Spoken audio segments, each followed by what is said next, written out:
사도행전 1장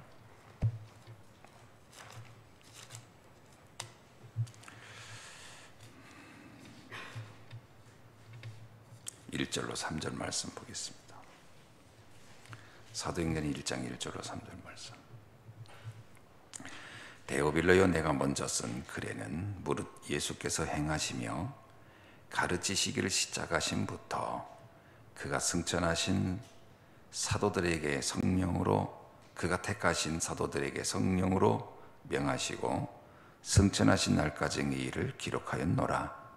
그가 고난 받으신 후에 또한 그들에게 확실한 많은 증거로 진히 살아계심을 나타내사 40일 동안 그들에게 보이시며 하나님 나라의 일을 말씀하시니라.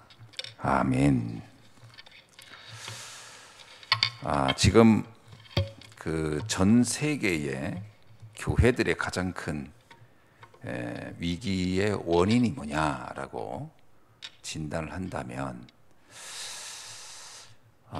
거대한 교회 건물이 없어서도 아니고요, 또 많은 목회자가 없기 때문도 아닙니다. 사실 가장 큰 문제는 실제는 말씀이 사라지고 있다는 겁니다. 이게 가장 큰 문제예요. 무슨 얘기냐면, 많은 사람들이 성경을, 지금은 누구나 성경을 볼 수가 있는 그런 시대가 됐잖아요. 그럼에도 불구하고 실제로는 하나님의 말씀을 사람들이 실제로는 잘 모르고 또 믿지 않는다는 겁니다. 그래서 말씀을 들어도 이제 그것을 하나님의 말씀으로 듣지 않는다는 거죠. 그러니까 성경에 대한 권위, 또 성경에 대한 믿음, 이게 거의 없다는 겁니다. 그래서 성경을 사람들은 그냥 우리가 흔히 알아야 할 교양적인 내용 정도로 사람들은 치부한다는 겁니다. 그래서 사실 많은 영화나 또 많은 작품에는 성경의 내용들이 등장하지만 실제로 그거는 성경에서 등장하는 한 부분들을 갖다가 인용했을 뿐이지 성경 자체가 말하려고 하는 핵심에 관해서는 모른다는 겁니다. 저도 어릴 때 그랬어요. 어릴 때 주일학교 이렇게 오래 다니면 다윗과 골리앗 싸움 이런 줄거리를 알게 되는 겁니다. 또 거지와 나사로 이야기라든가 강도 만난 선한 사마리아인의 이야기를 하는 것이지 그 성경 자체가 말하려는 핵심에 관해서는 사실 거의 몰랐거든요. 근데 이게 저만 그런 게 아니라, 물론 제가 다 모든 성도들을 점검한 건 아니지만 거의 내가 보기엔 대부분이 그렇게 알거나 그 이상도 이하도 아닐 것이다. 그냥 어떤 우리들이 여러 가지 그 세상의 작품에서, 책들에서 얻을 수 있는 그런 수준의 교훈 정도로 성경의 내용을 이해하고 있다는 것이 문제입니다. 그렇다면 성경은 우리에게 인생의 답이 절대 될 수가 없죠. 왜냐하면 그런 내용은 다른 책에도 얼마든지 등장하는 이야기이기 때문에 그거 가지고는 절대로 우리가 인생의 답이 될 수 없고요.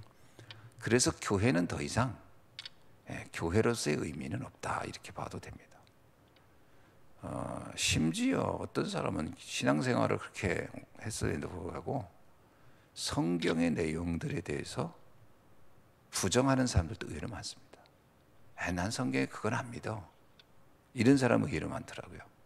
그러니까 자기가 믿고 싶은 것만 믿는 거죠. 절대로 성경의 내용이 그건 그냥 그 시대에 그렇게 아마 썼을 거야, 또는 아마 그는 하나의 뭔가를 설명하기엔 과장법이겠지, 이런 경우 진짜 많거든요. 그러나 과연 그런 의미로 성경이 쓰여졌을까? 우리는 성경에서 가장 중요한 복음에 관한 부분이 우리 인생의 삶 속에 완전히 각인되어야만이 비로소 인생에 힘이 나고 세상을 바꾸는 역사가 일어날 줄로 믿습니다. 그래서 성경에서 뭐라고 하냐면, 하나님의 말씀이 각인되어야 한다는 거거든요. 마치 벽에 아주 잘 박힌 못처럼요. 못도 어설피 박히면은 그냥 건드리기만 뚝 떨어지는 경우가 많거든요. 모양은 갖췄어요. 각은 그런 거 있잖아요. 콘크리트 못 이렇게 했는데 박았는데 박을 때 힘없이 대충 박아 놓으면 못이 그냥 겨우 걸쳐 있는 겁니다. 근데 거기다 물건 하나도 걸 수가 없어요. 모자 하나도 못 걸어요. 걸면 뚝 떨어지니까. 오늘날 우리가 하나님의 말씀을 어느 정도 사람들이 마음속에 있냐면 마치 그냥 대충 걸려 있는 못 같은 거죠. 그럼 거기에다가 내 인생의 문제에 대한 질문이나 뭘 할 수가 없는 거예요. 왜? 아무 힘이 없는 거예요. 그러니까 뭐 말씀 믿어봐야, 사람들 가장 많은 이야기가 믿어봐야 다 쓸모없어, 쓸데없어. 왜 그러죠? 그 말씀이 그 사람의 영혼 속에 박혀 있지가 않은 거예요. 절대 안 박혀요. 생각 속에도 없어요. 그냥 이야기 중에 한두 마디 그냥 이렇게 가십거리로 그냥 나오는 이야기지 그 말씀이 믿어지지 않는다. 저도 사실은 오랫동안요 하나님의 말씀이 믿어지지 않았어요. 예를 들면 제가 전도사 시절인데 같이 이제 수련회를 갔어요. 수련회를 갔더니 이제 캠프파이어, 옛날에는 캠프파이어를 늘 당연히 하는 거로 하는 거 아닙니까? 하여튼 그게 가장 그날 그 행사의 그 아주 빅 이벤트예요. 그러면 이제 탁 해놓고 둘러 앉아가지고 뭐 노래 부르고 막 기타 치고 막 그럽니다. 이제 그러면 이제 조금 이제 무르익으면 이제 돌아가면서 자기 이렇게 이제 뭐 하고 싶은 이야기라든가 아니면 거의 뭐 담임 전도사가 뭐 무슨 얘기를 한다거나 그럴 텐데 그때 이렇게 둘러 앉는데 갑자기 그 옆에 있던 우리 고등부 학생이 나한테 그런 거예요. 전사님은 어떤 말씀이 가장 전사님에게 기억에 남고 그 말씀을 이렇게 간직하고 사세요? 그걸 좀 설명해 주세요 하는 거예요. 근데 그게 없는 거예요. 뭘 얘기하지? 일단요 성경 구절부터 머리가 하얀 거예요. 내 인생을 이끌고 가고 있는 말씀이 있나? 없어요. 그냥 성경에 여러 이야기들, 그렇다고 해서 다윗 얘기하기도 그렇고 뭐 솔몬 얘기하기도 그렇고 모세 얘기하고 뭔 얘기를 해야지? 되게 당황스러운 거예요. 그러면서 자 우리 전산이부터 얘기해서 돌아가면서 얘기하자는 거예요. 다른 사람부터 했으면 내가 좀 생각하고 있다가 나도 보통 하나 좀 아무거나 그냥 찾아낼 텐데. 그래서 그때 요한복음 3장 16절은 어릴 때부터 맨날 노래하듯이 외웠던 성경 구절이라 나는 요한복음 3장 16절. 근데 요한복음 3장 16절 해놓고 나니까 설명할 길이 없는 거예요. 왜? 이게 복음에 대한 이해가 있었어요. 그걸 놓고 이렇게 쫙 설명해 주는데 성경 구절 하나 외우고 나니까 그 다음에 이걸 어떻게 설명해? 그냥 예수님이 우리를 죽으셨대, 사랑으로. 참 이 유치원생도 또 할 수 있는 말을 해놓고 다니까 전도사로서 너무 부끄러운 거예요. 그 자리가. 그나마 밤이 어둡고 그러니까 내 얼굴 빨개진 게 표시 안 났지, 낮이었으면 정말 얼굴이 밝아졌을 거예요. 그때 그런 생각이 붙든다더라고요. 난 전도사인데 내가 붙잡고 있는 하나님의 말씀이 아무것도 없구나. 아무것도 없구나. 근데 옆에 아이들도 마찬가지예요. 그냥 애들이 그냥 뭐 통과. 거의 통과예요, 통과. 그리고 어떤 아이들은 그날 목사님 뭐 설교한 게 있으면 그거 얘기하고 막 그런 거. 그 애는 아주 그래도 똑똑한 애들이지. 그 외엔 기억 없습니다. 과연 우리에게 하나님의 말씀은 각인되어 있는 하나님의 말씀이 있습니까? 라는 거예요. 거의 되어 있지가 않다는 거예요. 이게 가장 큰 비극입니다, 사실은. 그래서 더 중요한 것은 또 잘못된 각인이 되어 있는 사람들이 많아요. 그게 이 하나님 말씀을 정확히 복음으로 이해한 게 아니니까 대부분이 기억해도요, 다 축복을, 육신적인 축복에 필요한 성경 구절만 암송하고 있어요. 뭐 흔들고 누르고 넘치도록 주겠다, 뭐 이런 거. 그런 걸 왜 외우냐면요, 거의 이러면 내가 물질이 막 넘치게 주신다는 말인가? 그러니까 그런 걸 기억해도요, 거의 물질적, 육신적인 축복과 관련된 성구를 갖다가 외우는 경우가 또 태반입니다. 오직했으면 제가 선거에서 목회할 때 신방 가가지고서 그날 이제 제가 잊을 수 없는 날이었어요. 왜냐하면 이제 그게 무슨 하여튼 새로운 무슨 시작을 한다고 해서 신방을 갔던 것 같아요. 그렇게 하는데 하박국서에 있는 성구를 제가 딱 한 거예요. 왜냐하면 제가 기억나기는 그때도 신방하고 이럴 때도 신방 뭐하지 이렇게 하면 주로 그때는 공과책이 교단에서 나온 공과책이 이제 그렇게 이렇게 쭉 진행되어 있습니다. 이제 그걸 제가 이제 읽고 그리고 메시지를 했던 것 같아요. 근데 하박국이 그러거든요. 우리의 양떼가 없고 소출이 없으며 그런 얘기예요. 쭉 나는 여호와로 인하여 구원의 하나님으로 기뻐하리로다 이런 얘기 아닙니까? 그 성구를 읽고서 설교를 한 중간쯤 하는데 갑자기요. 그날 그 신방 받는 분이 집사님이었는데 목사님 저는 이런 말씀 진짜 싫어요. 이거 하지 마세요. 아니 외양간에 소도 없고 말도 없고 아무것도 없는데 뭘 그게 복입니까? 그게 무슨 복입니까? 난 성경 구절 난 이게 제일 싫더라고요. 그러면서 예배 드리고 근데 분위기가 싸해져 버린 거예요. 얼마나 당황했겠어요. 다른 사람들도 뭐라고 표현도 못하고 가만히 얼굴들이 다 굳어 있고 그분은 막 앞에서 막 그 성경 구절 하지 말라고 난 그게 제일 싫다고. 이야 그때요 제가 정말 너무 뭐라고 표현할 수 없는 그 어떤 그 당황함과 부끄러움과 그리고 또 하나는 그거를 당당하게 또 설명해 줄 수 없는 내 자신이 그게 왜 축복인지를 말도 잘 못 해주겠는 거예요. 그렇게 나오니까 왜 모든 게 육신적인 것으로 연결된 것을 알고 그렇게 성경 구절을 암기해도 꼭 그런 것만 암기하고 있는 사람들에게 과연 이 복음이라는 게 구원이라는 게 가당키나 한가? 관심이나 있나? 관심 없습니다. 왜 돈 없는 것 때문에 울고 불고 하지? 진짜 내가 구원받지 못한 영혼들을 보면서 안타까워하고 그런 경우는 사실 많지 않거든요. 심지어는 본인이 구원에 대한 확신이 없는 것에 대해서 괴로워하는 경우를 내가 본 적도 없고요. 관심 없습니다. 그게 뭐가 문제냐. 그래서 우리는 하나님의 임재에 관해서 사람들은 관심 많습니다. 하나님이 막 이렇게 함께 하시면 좋겠다. 그 하나님이 우리와 어떻게 임재할까요? 하는 겁니다. 하나님의 임재가요, 사실은 말씀을 통해서 임재하는 겁니다. 그죠? 하늘에서 무슨 천사 같은 게 내려와서 임재하겠어요? 요한복음 1장 1절에 뭐라 했죠? 말씀이 곧 하나님이시라. 말씀이 내게 임재해야 돼요. 에스겔서 보면 그 뼈들이 가득한 골짜기에 하나님께서 에스겔에게 말합니다. 저 뼈들이 살아남을 수 있겠느냐? 그때 에스겔이 말합니다. 나는 할 수 없지만 하나님이 하시면 할 수 있습니다. 그때 하나님이 말하게 내 말을 대언하라. 하나님의 말씀을 대언했더니 그 뼈들이 살아나 군대가 되었다는 이야기가 나와요. 하나님의 임재가 뭐로 되느냐?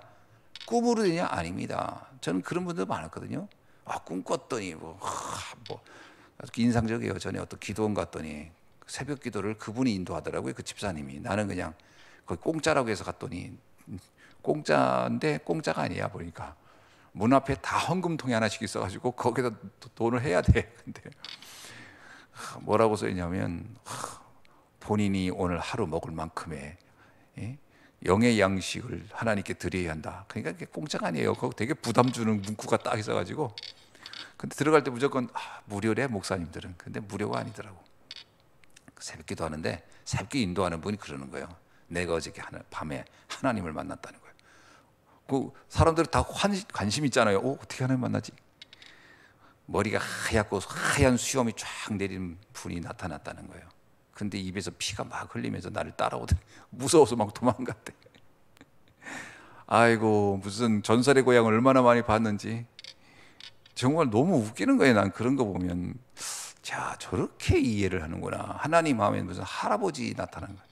할아버지 하나님의 형상이 있나요? 없지. 나를 본 자는 죽으리라 그랬는데 그럼 그분 죽어야 돼요. 그렇게 하나님 나타나는 게 아니고요. 하나님은 말씀으로. 하나님 형상이 없잖아요. 하나님은 말씀으로 나타나는 겁니다. 그래서 오늘 우리가 뭐라고 싸우죠?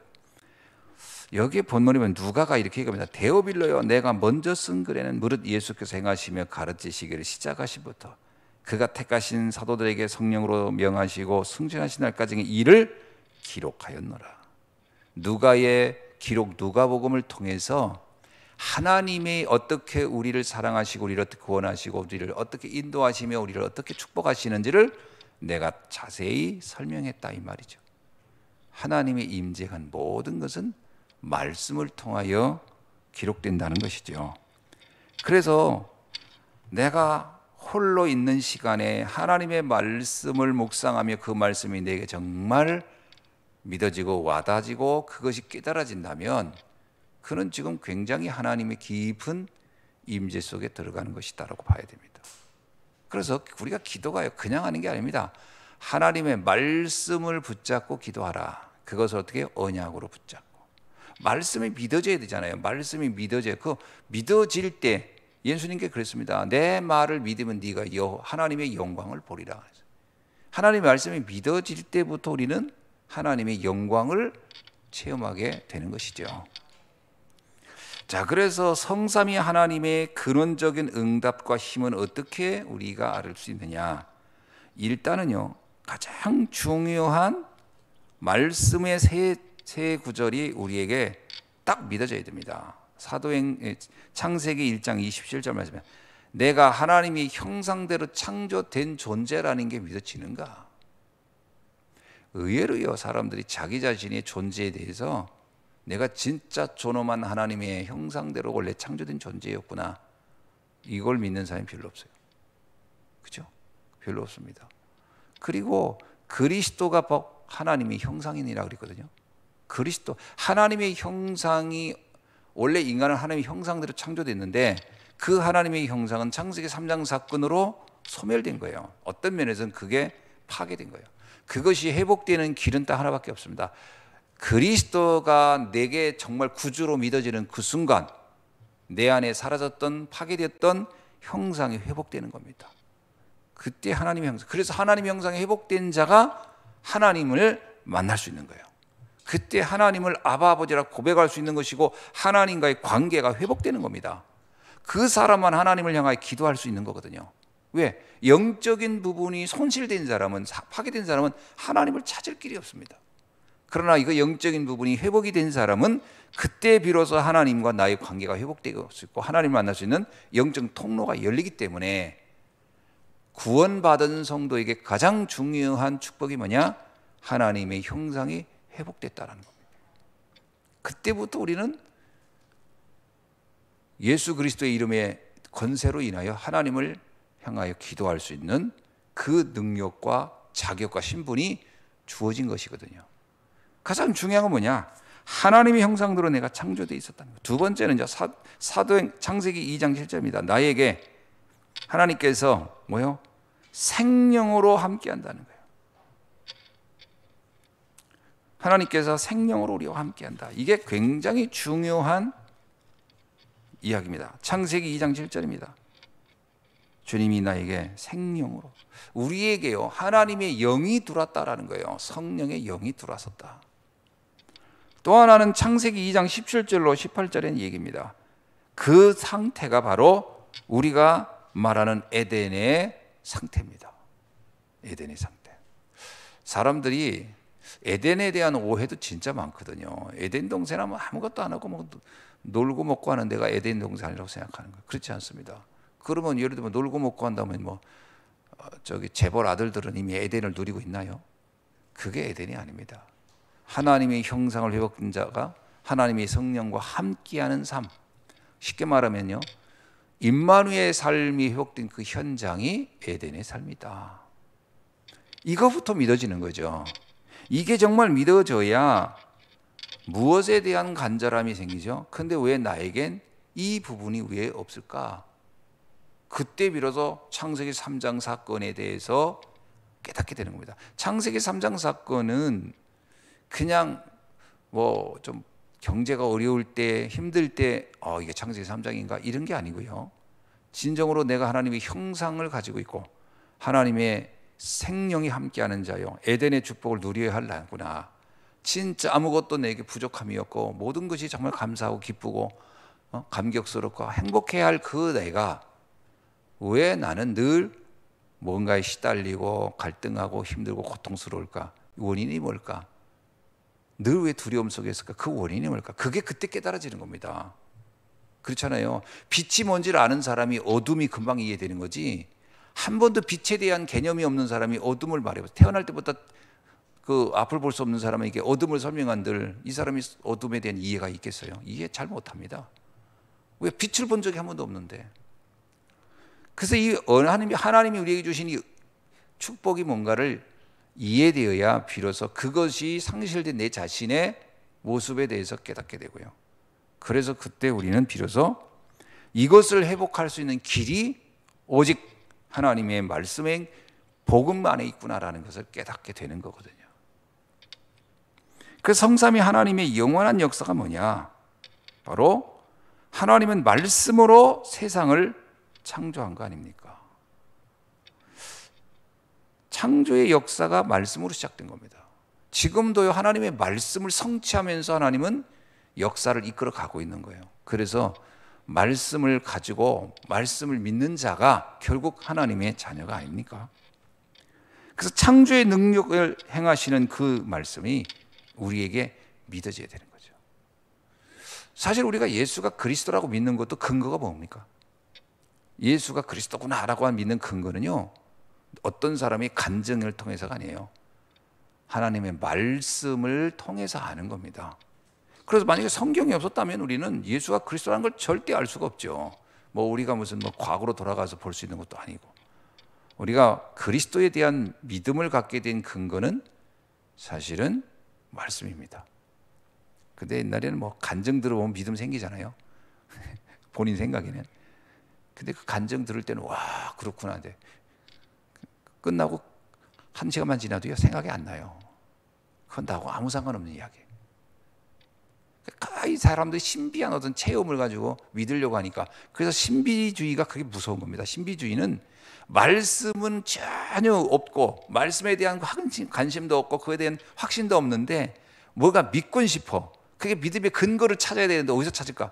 신비한 데서 찾는 거예요. 누가 밤에 뭘 봤다더라, 어떤 소리를 들었다든가, 아니면 죽었다 살아나면서 어떤 뭔가를 체험했다. 그러면요, 그게 하나님 체험의 근거인 줄 안다니까요. 그거 굉장히 무서운 겁니다. 그건 거의 우상이에요. 왜냐하면 저는 얘기 안 했습니까? 남녀호랑객교에서 나오는 신문이 있어요. 화강신문이라고. 저는 화강신문을 한번 저번에 우체국에 택배 붙이러 갔다가 거기에 꽂혀 있길래, 천안우체국 저희 본사에, 옛날에 해외에 보내고 막 이럴 때인데요. 서류 보낼 때인데 화강신문이 꽂혀 있길래 이제 대기표 붙잡고 있다가 너무 시간이 많아서 봤거든요. 너무 웃기는 거예요.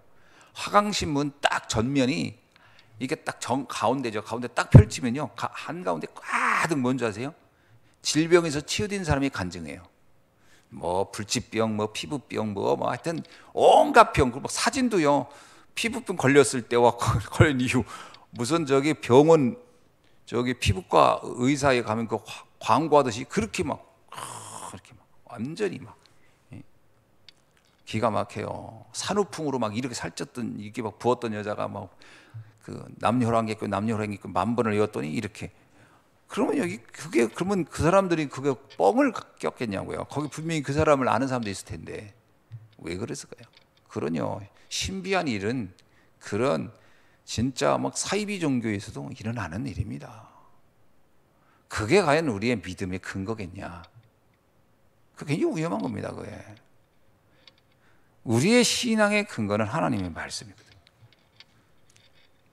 그래서 이 말씀이 어떤 말씀이냐? 지금도 세상을 구원하는 말씀이에요. 그죠? 우리가 예수가 그리스도라는 이 복음의 모든 근거는 말씀에 있는 겁니다. 그래서 말씀을 전하였을 때 말씀이 깨달아졌다? 그게 은혜 입은 겁니다. 믿음은 어디서 나오죠? 그리스도의 말씀을 들으면서 믿음이 난다고 바울이 분명히 말했어요. 그 얘기는 바울의 체험일 겁니다. 본인이 아니게 본인이 기독교인을 핍박하러 다니면서 생각지 않게 복음을 들을 기회가 많았거든요. 그게 바울의 영적 상태를 바꿔버린 거예요. 그렇게 예수를 부정하던 그가 말씀을 듣는 중에 이야 그렇구나, 진짜 성경의 모든 예언된 것이 이분을 말한 거구나 라고 하는 게 깨달아졌다는 것은 말씀의 은혜죠. 그래서 지금도 구원은 말씀을 통하여 이루어진다. 전도는 결국은요 말씀 운동입니다. 그죠? 복음 운동이 뭐예요? 말씀 운동이에요. 어떤 말씀? 하나님의 말씀이 선포되는. 그래서 우리가 뭘 해야 되느냐? 때를 얻든지 못 얻든지요, 이 말씀을 전하는 데 집중해야 돼요. 그게 전도입니다. 전도가 다른 게 아니에요. 자기 간증을 얘기해서는 전도가 안 돼요. 그거는 그 사람의 마음의 문을 잠시 열을 수는 있으나 그 영혼을 바꾸는 것은 우리들의 말이 아닙니다. 세상의 말이 아니에요. 내 간증도 아니에요. 백날에도 그건 잠깐 그때뿐입니다. 감동 잠깐 받다 끝나요. 중요한 건 하나님의 말씀이 선포돼야 돼요. 그 말씀을 붙잡고 기도할 때 역사가 일어나는 겁니다. 이게 성삼위 하나님의 영원한 역사예요. 영원한 역사라는 건 그건 변함이 없다는 거예요. 이 말씀의 역사는 변질되지 않는 것이다. 마지막에 특별한 하나님의 역사가 뭘까요? 결국 우리가요, 하늘과 땅의 모든 권세를 가지신 주님이 나와 함께 한다는 사실이 믿어질 때, 그때 하나님이 특별한 시간표가 움직이기 시작하는 시간이다. 정말 지금도 주님은 성령으로 나와 함께 하는구나. 이게 다른 어떤 그 이상한 체험을 해서 안다는 게 아니고요, 말씀의 약속이거든요. 내가 너와 영원히 함께 하리라. 어떻게 해요? 성령으로. 너가 믿어질 때 너는 성령을 받지 못하느냐? 그 묻잖아요. 그랬더니 나는 성령이 있는 줄도 몰랐다. 그 얘기는 뭐냐면 믿어졌는데 성령이 있는 줄 몰랐다. 이 말은 뭐예요? 이건 말이 안 되는 거거든요. 믿어졌다면 성령이 함께 하는 거야. 그러니까 한 명도 그걸 말을 들어본 적이 없는 거죠. 아니다. 네가 믿어진다는 거, 예수가 그리스도로 믿어진다는 것 자체가 이미 성령이 너와 함께 하는 것이다 라고 이렇게 알려주니까 그때서 아 그랬구나 이렇게 깨닫게 돼요. 그때부터 우리에게 새로운 응답의 시간표가, 특별한 시간표가 돌아가기 시작하는 것이다. 또 하나는요, 우리가 진정으로 그리스도와 하나님의 나라는 언제 일어납니까? 하나님의 나라를 누가 묻자. 하나님의 나라는 어떤 것입니까? 여기 있다 저기 있다 너 얘기하지 마라. 너희 가운데 이미 임하였느니라. 언제요? 예수가 그리스도로 믿어지는 그때 이미 너에게 하나님의 나라가 임하였느니라. 이게 굉장히 중요한 겁니다. 그러니까 하나님 나라와 뭐와 자꾸 혼동하죠? 부귀영화가 넘치는 거 하나님 나라가 동일할 거라고 생각하면 이게 하나님 나라가 헷갈리기 시작하는 거예요. 하나님 나라는 부귀영화가 누려진 게 아니에요. 의를 위하여 핍박받는 자는 복이 나니 저가 천국이 저의 것이며, 돈이 많이 버는 날 천국이 저의 것이며 이렇게 말하지 않았다니까요. 직업에 막 좋은 직업을 대기업에 취직하는 날로부터 하나님 천국이 너에게 임할 것이요 이렇게 돼 있지 않다니까요. 의를 위하여 핍박받는 자는 복이 있나니 천국이 저의 것이며. 그게 무슨 말입니까? 우리가 하나님의 나라라고 하는 그 개념을 이해할 때도 성경을 통해서 봐야 이해가 되는 거예요. 다윗이 사울왕에 쫓기면서 막 피하다닐 때 시편 23편 뭐라고 하죠? 여호와는 나의 목자시니 난 부족함이 없대요. 사망의 음침한 골짜기를 다닐 때 해받음을 두려워하지 않는 것은 주께서 나와 어떻다고요? 함께 하십니다. 그때가 다윗에게는요 하나님의 나라가 임한 시간인 거예요. 하나님의 나라를 그때 그는 누리고 있다니까요. 그러니까 우리가 하나님 나라 그러면 성경에서 말하는 그 믿음의 사람들이 고백했던 것과 무관하게, 그들이 고백하고 하나님이 그들을 계시하고 주셔서 말씀과 무관하게 하나님의 나라면 내가 상상하는 하나님 나라를 얘기하고 돼. 내가 상상하는 하나님 나라. 그렇지 않습니다. 우리나라 사람들은 하나님 나라가 하면 거의 죽어서 가는 나라라고 생각하는 경우도 진짜 많거든요. 아닙니다. 하나님 나라는 여기서부터 이미 시작되는 겁니다. 하나님은 여기 있다 저기 있다 너희 가운데 이미 있느니라. 흑암이 꺾이면 하나님 나라가 임하였느니라. 우리가 볼 때요 이 하나님의 나라에 관한 부분도 정확하게 이해돼야 비로소 뭐라죠? 범사에 감사가 나올 수 있어요. 모든 것에 감사가.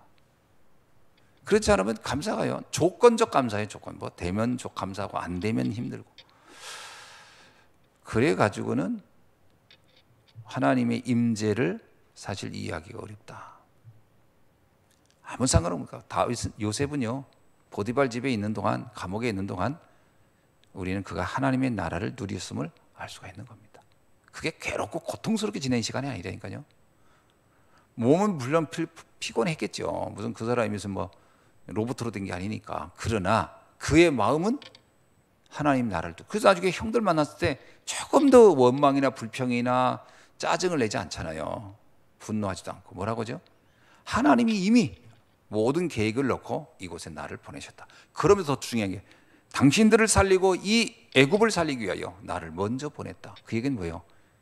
하나님의 나라를 노예로 팔려가는 중에도 누렸다는 겁니다. 어마어마한 거죠. 어떤 사람은 집에다 돈 쌓아놓고도 늘 괴롭고 고통스럽게 사는 사람이 있는데, 요셉은 아무것도 없는데 하나님 나라를 누렸다. 어느 게 더 가치 있는 걸까요?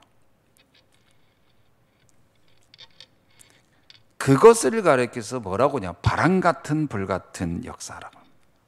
바람 같은 불 같은 역사 했더니, 여러분, 바람과 불이, 바람이 이게 싹 분다고 할 때 이게 어디서 시작돼서 어디로 가는지 모르지만 느끼잖아요. 이렇게 딱. 그 뭐라고, 어디에 어떤 모양을 가지고 어떻게 형태를 가지고 어떻게 있다라고 말을 할 수는 없잖아요. 불도 마찬가지잖아요. 불의 형태를 어떻게 설명할 수도 없고, 그러면서 그것이 한번 확 번지면 모든 걸 다 태워버리고 막 그러잖아요. 성령의 역사를 왜 바람과 불 같다고 했을까요? 그것은 지금 뭐라고 설명할 수 없으나 우리의 인생을 강하게 뜨겁게 인도하고 붙잡고 가기 때문에. 그래서 저는, 야, 저 사람 정말 불 같은 사람이야 라고 할 때, 그게 불이라고 하는 것이 실제 몸이 불이 있기 때문입니까? 아니면 그 상태를 말하잖아요.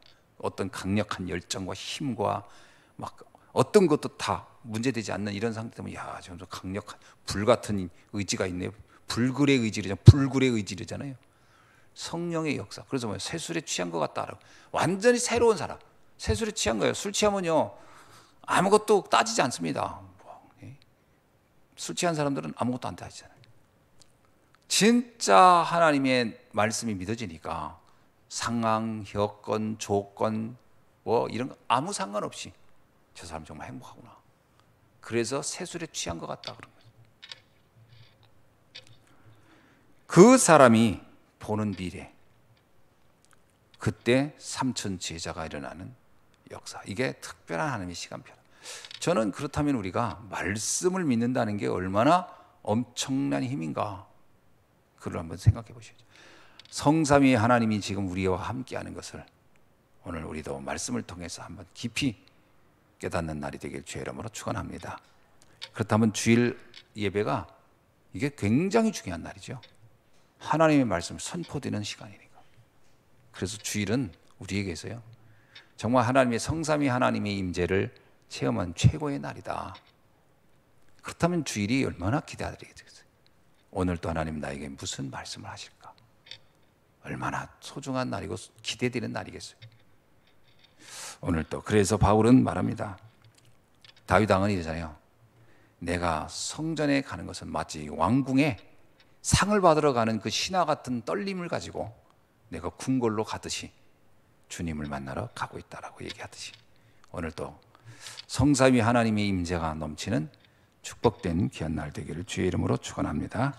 기도하겠습니다. 하나님 감사합니다. 오늘 또 말씀을 통해서 진정한 하나님의 성삼위 하나님의 임재를 체험하는 은혜의 날이요 축복의 날이 되게 하여 주옵소서. 오직 예수가 그리스도 되심을 알게 하시고 하나님의 나라에 대한 새로운 우리의 깊은 이해와 체험이 있게 하시고 누림이 있게 하시며 성삼위 하나님의 역사를 또 한 번 확인하는 귀중한 날이 되도록 축복해 주옵소서. 예수 그리스도의 이름으로 기도하옵나이다. 아멘.